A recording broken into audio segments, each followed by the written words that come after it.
Eccoci qua, cari telespettatori, come vi avevo preannunciato, interviste molto interessanti e anche confronti. A questo proposito parliamo di una ricerca che è stata approfondita per volontà dell'FNP CISL, pensionati della CISL, con delle collaborazioni significative e importanti relativamente alla situazione del domani, che riguarderà moltissimi pensionati, attualmente magari non ancora pensionati, attualmente magari sono 50-60 anni, e quindi in proiezione futura quanti posti letto ci saranno nelle case di riposo, quale sarà la situazione della non residenzialità, dei non autosufficienti, insomma che prospettive ci sono.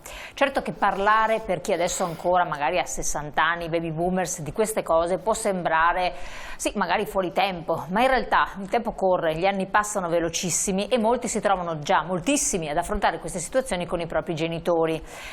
E purtroppo non sono situazioni piacevoli, i costi sono estremamente elevati, in proiezione lo saranno sempre di più, il personale che lavora nelle strutture ha delle dinamiche, delle problematiche particolari che vedremo di affrontare insieme, delle retribuzioni non sempre così appaganti e soddisfacenti, ma la cosa ancora peggiore è che comunque le pensioni del domani, ai noi, non saranno così gratificanti, e questo è un dato di fatto assodato. Per parlare di questo e di altro ancora abbiamo il piacere di avere qui con noi in studio Tina Cupani, segretaria generale FNP CISL del Veneto. Grazie segretaria. Quindi pensionati della CISL del Veneto. Sì. Grazie. Abbiamo il piacere di avere Mary Pallaro, segretaria generale Funzione Pubblica del Veneto, ben arrivata. Grazie, buonasera a tutti. Poi Giovanni Battista Comiati, segretario generale Fisascat CISL del Veneto, grazie anche buonasera. A lei, per chiarire i contratti del privato sostanzialmente, delle case di riposo e poi servizi anche appalti, ed ecco il perché Fisascat.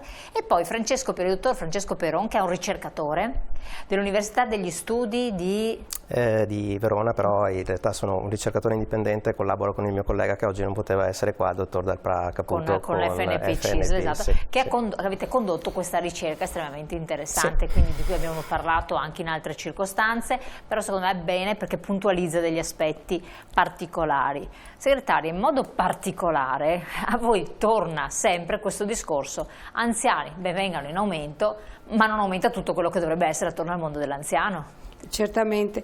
Noi, a parte i costi. Aumentano sì i costi. Beh sì, aumentano non solo i costi, ma aumenta anche l'incidenza di una possibile non autosufficienza in una popolazione che è anziana. Noi siamo partiti un po' da un ragionamento non solo sull'andamento demografico, ma su tutto quello che ci ha portato il Covid. Quindi il Covid ci ha fatto trovare impreparati su molte questioni che riguardano la sanità, che riguardano il sociale, che riguardano il mondo degli anziani.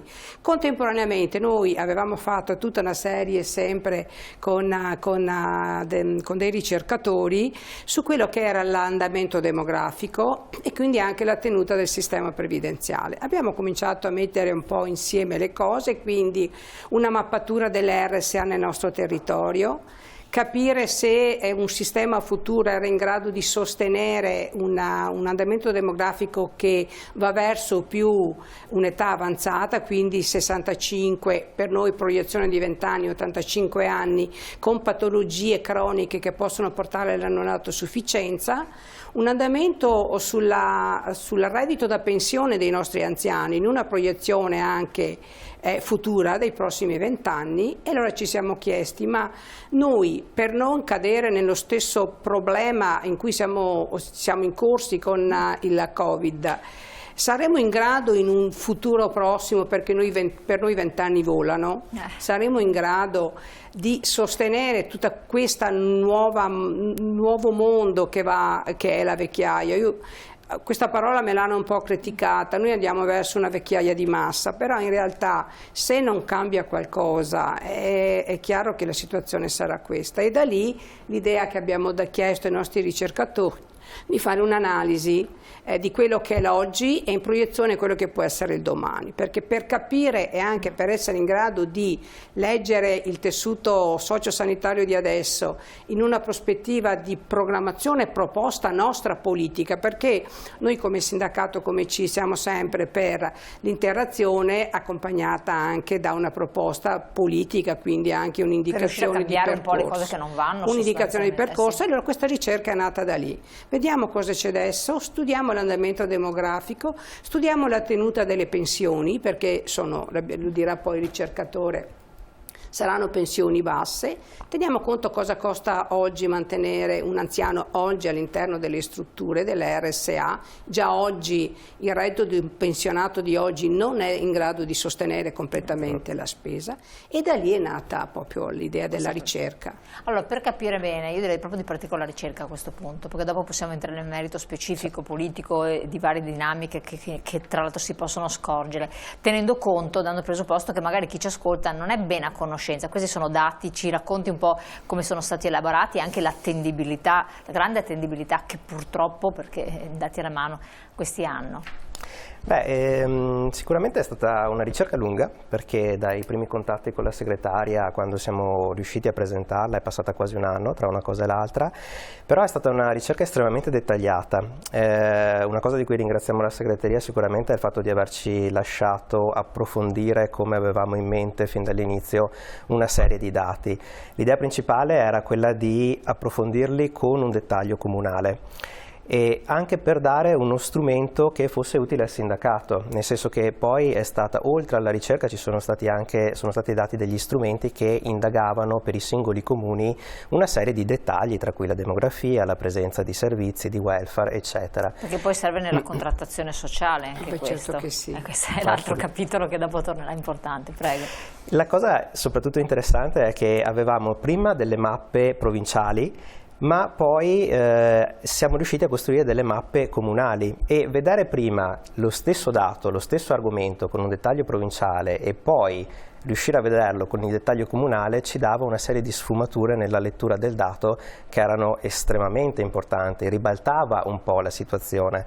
Faccio un esempio: se noi abbiamo costruito la cartina dei posti letto in RSA del Veneto, prima per provincia, e vedevamo come alcune province ne avevano di più o di meno, ma poi abbiamo costruito la stessa cartina con il dettaglio comunale. Forse ce l'abbiamo questa cartina del Veneto con le case di riposo, vediamo se dalla regia riescono a pescare e metterla anche in onda con proprio al di là del dato. Comunque quello che era interessante era vedere come le stesse province che magari avevano valori molto alti in realtà li avevano concentrati solo in determinati comuni, e poi c'erano molti comuni che erano completamente scoperti, quindi lo stesso numero però visto con un livello di dettaglio differente ci permetteva di avere una visione poi diversa per fare programmazione, per fare contrattazione, eccetera.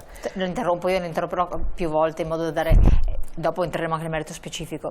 Questo fatto che ci siano delle concentrazioni maggiori o minori può essere penalizzante oppure è un po' fisiologico, perché magari ci sono delle realtà che necessitano maggiore, cosa riscontrano? Sì, maggior presenza, maggior intervento. No, penalizzante no, se noi sappiamo, una volta letta la mappatura dell'ubicazione dei posti letto e delle case di riposo, utilizzare in un ambito di filiera di servizi integrata sull'aeronautosufficienza tutto il sistema, perché noi abbiamo fatto anche con loro questo ragionamento.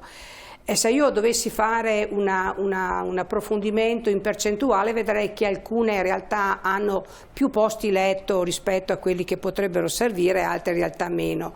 Siamo entrati un po' nel dettaglio magari di comuni confinanti che quindi magari allargando un po' anche fuori provincia la lettura del dato poteva vedere un utilizzo anche promiscuo magari. No? Di promiscuo, benissimo.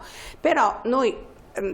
il ragionamento che abbiamo fatto giusto la settimana scorsa è stato questo: però se noi ragioniamo, Marie, di filiera integrata dei servizi dell'aeronautosufficienza, là dove eventualmente ci sono strutture che numericamente sono di più importanti, noi potremmo fare la proposta di inserirle in quella gestione dell'aeronautosufficienza che utilizza le case di riposo, per noi preferibilmente pubbliche, nella medicina integrata nel territorio.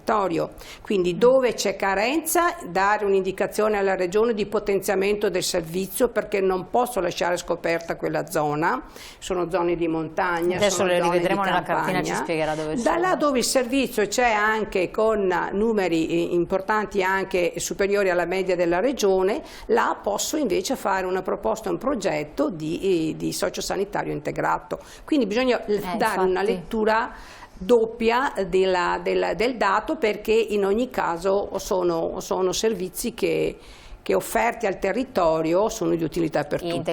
Segretaria, è fattibile questo?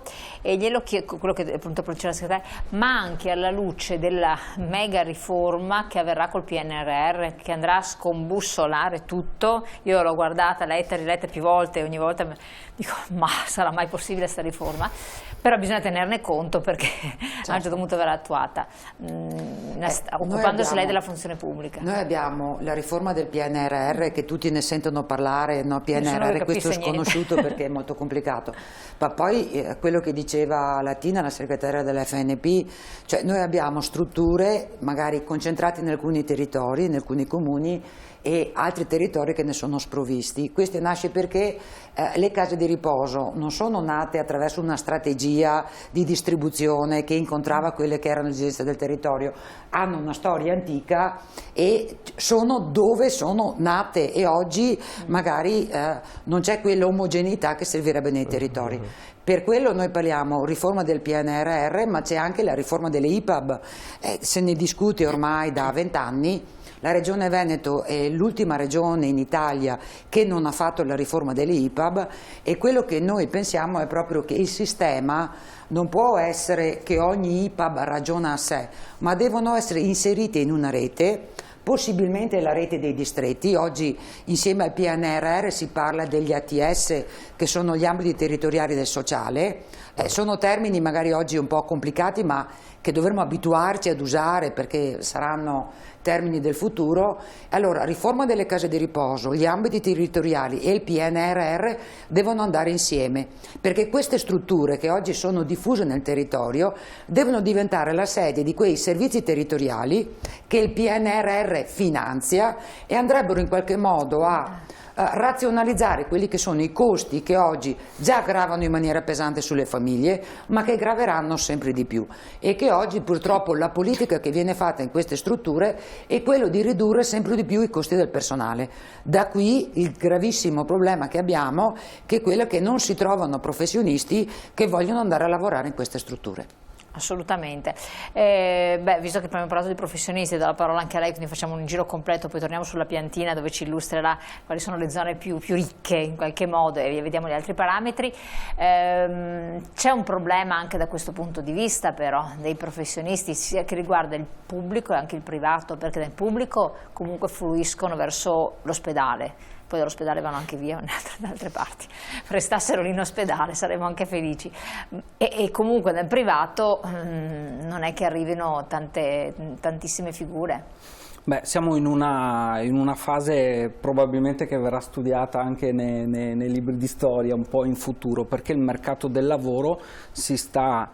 quindi quello che è un po' la domanda offerta si sta cambiando proprio nei suoi fondamentali. C'è stato un periodo di grandissime dimissioni e dello spostamento della mobilità di lavoratori e lavoratrici con delle professionalità particolari. Quindi abbiamo delle strutture, delle case di riposo con delle problematiche che si portano avanti dagli anni, ma la difficoltà di reperire manodopera in un tessuto anche territoriale particolare in Veneto, dove questo scambio, no, di lavoro con una retribuzione equa sta un po' scricchiolando. Infatti molto del personale delle strutture delle case di riposo, figure di cui c'è grande carenza, stanno andando a lavorare ad esempio nel manufatturiero, dove cambiando completamente il lavoro. Proprio di queste settimane molte lavoratrici e lavoratori che ci stanno contattando dicendo: guardate, non ce la facciamo più. Quindi ci saranno le risorse del PNRR che daranno alle strutture e quindi ai contenitori grandi risorse, ma c'è un po' il rischio di trovarci in questa tempesta perfetta dove ci potranno essere le strutture ma non ci saranno lavoratori e lavoratrici. Come diceva Mary prima, in questi anni dove la difficoltà di gestire la produttività e i costi delle strutture sono ricadute cercando di risparmiare sul costo del personale. Questo non solo con situazioni eclatanti, diciamo, ma proprio continuare a erodere e soprattutto diminuire quello che è il numero delle persone che sono effettivamente sempre mantenendo gli accreditamenti, le strutture eccetera, però di fatto è diventato un lavoro pesantissimo. Durante la pandemia c'è stato lo shock, diciamo, per molte persone, insomma, ecco, è stato difficile, e poi soprattutto anche lì c'è un ricambio generazionale importantissimo. Non è un lavoro attrattivo per i giovani. Oggi non abbiamo sulla carta le professionalità che lavoreranno nelle case di riposo fra 20 anni, cioè non ci sono, e i numeri sono inequivocabili, come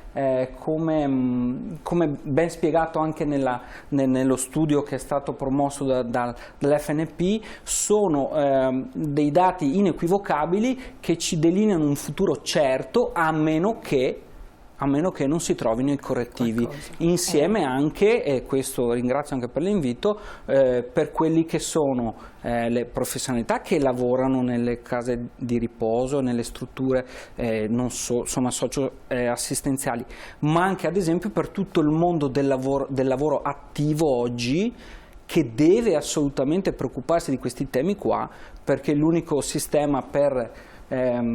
motivo per cui non si arriva in quella fase della vita è perché succede qualcosa prima, ma noi ci auguriamo di... No, ma infatti è importantissimo parlarne per tempo, perché dopo, quando è troppo tardi, dopo noi siamo sempre quelli a rincorrere, no? Nell'emergenza, dopo l'emergenza. Allora, a proposito di emergenza, rivediamo un po' la cartina di cui aveva commentato anche la segretaria. Vediamo delle zone, Venezia, un po' più così, ecco, la zona del veneziano, se non sbaglio, più scura, come anche la zona del veronese sostanzialmente, e poi forse Padova.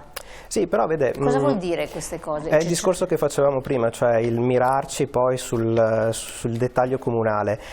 Qui stiamo parlando di concentrazione, cioè le macchie scure, quelle più scure che vedete, che cosa sono? Sono i comuni capoluoghi, sono Venezia, sono Padova, sono Verona. Ci sono anche tante persone, tutto sommato. Esatto, quello è l'altro grande tema, perché se noi invece paradossalmente ci concentriamo nelle aree più disabitate, come possono essere il Bellunese oppure la provincia di Rovigo, vediamo come ci sono grandi aree che di solito coincidono con le aree montane, premontane, che sono completamente scoperte da un punto di vista di presenza di posti letto.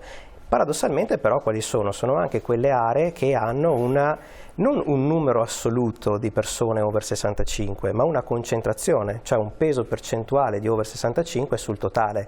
Come dire, tra virgolette, sono delle province un po' più anziane rispetto alla media regionale.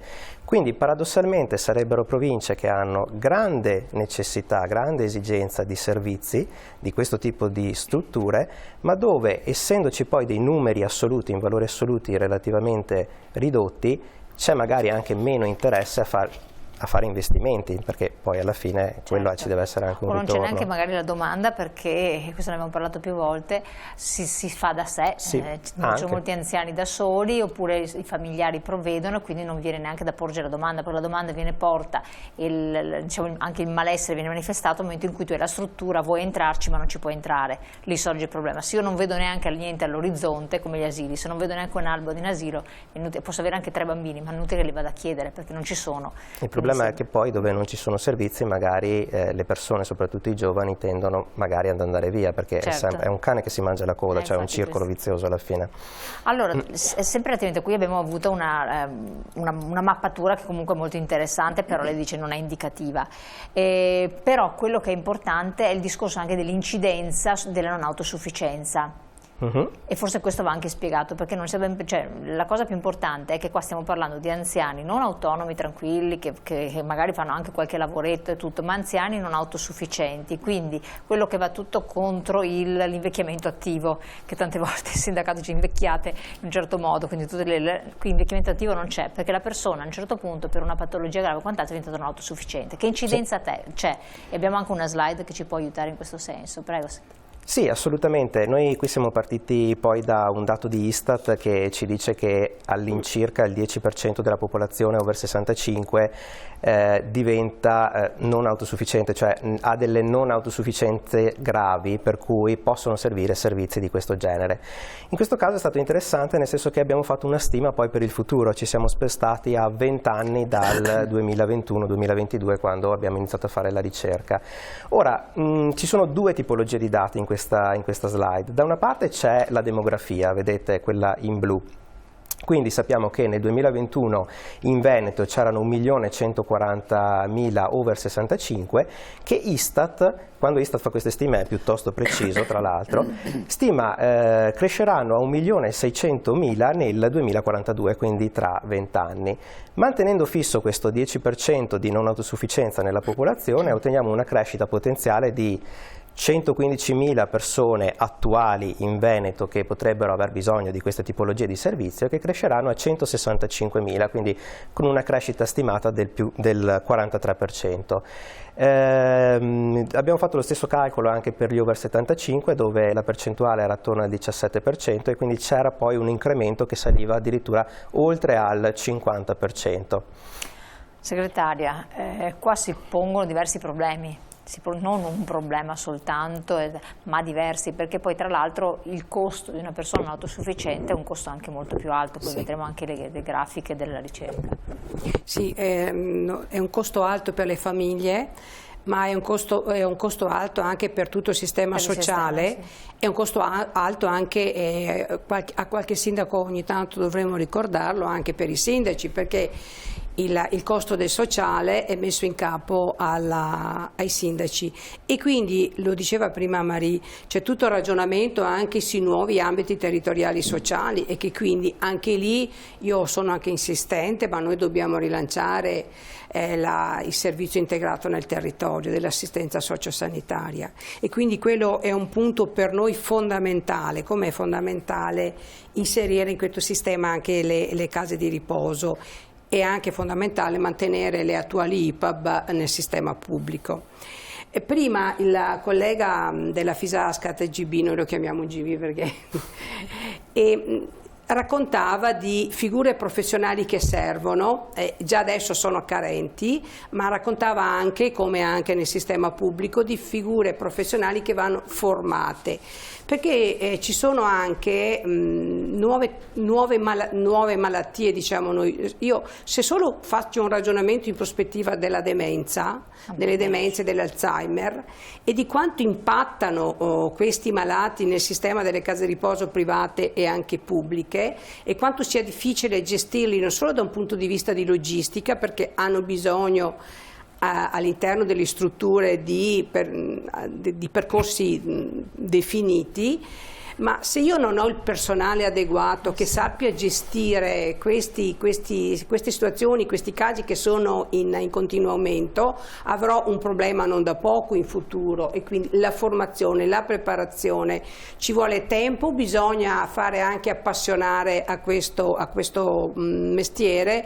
insomma si può anche, basta formare, basta dare anche una formazione mirata, basta pagarli bene, basta retribuirli sia pubblico che privato o con dignità, basta non caricarli da un punto di vista di organizzazione del lavoro, perché il tempo di vita e di lavoro di ognuno deve essere conciliato anche nella programmazione, ma soprattutto dobbiamo tenere conto che all'interno delle case di riposo ci sono figure fragili.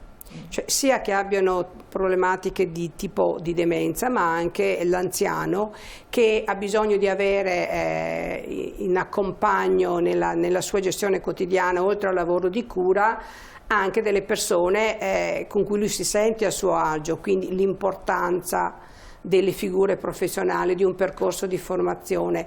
E torniamo a monte. Per fare tutto questo ci vuole programmazione, ci vuole visione, bisogna avere un'idea di quello che sarà il futuro e di come io mi posso muovere adesso perché sia un sistema in grado di accogliere i nostri anziani. Io prima volevo integrare, Marie parlava, la segretaria della funzione pubblica parlava della DM77, quindi PNRR, tutto il nuovo assetto della sanità territoriale che verrà rivoluzionata.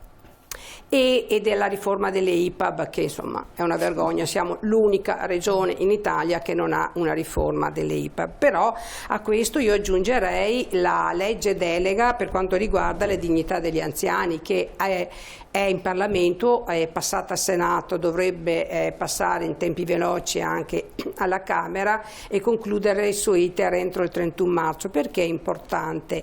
Perché all'interno di questa legge delega ci sarà la gestione della non autosufficienza.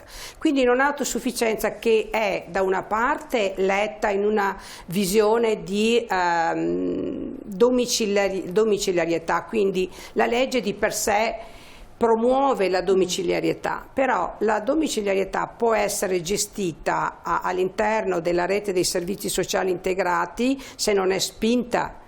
Cioè, quando si arriva a un certo livello di domiciliarietà, questa non può che essere gestita all'interno delle case di riposo. Quindi c'è tutto un filone che va verso la domiciliarietà e il servizio integrato delle case di riposo, qua per noi è con le case di riposo che la fanno in qualche maniera da padroni, diciamo, che la gestiscono, certo. Perché per noi pubblico vuol dire anche garanzia di qualità e garanzia anche di tutela da un punto di vista anche del servizio, perché poi ci sono anche i poveri, quelli che non ce la fanno. Però c'è anche quella domiciliarietà che deve essere gestita nelle case di riposo e rispetto alle quali noi dobbiamo, rispetto ai numeri che escono dalla nostra ricerca, garantire una possibilità di essere ospitati e ricoverati. Sì, questo che ha detto ha tirato fuori 2 o 3 punti che meritano appunto un approfondimento, tanto con uno, con l'altro, con il terzo. Dobbiamo riprenderli in considerazione, andiamo velocissimi in pubblicità, qualche secondo, poi ritorniamo insieme.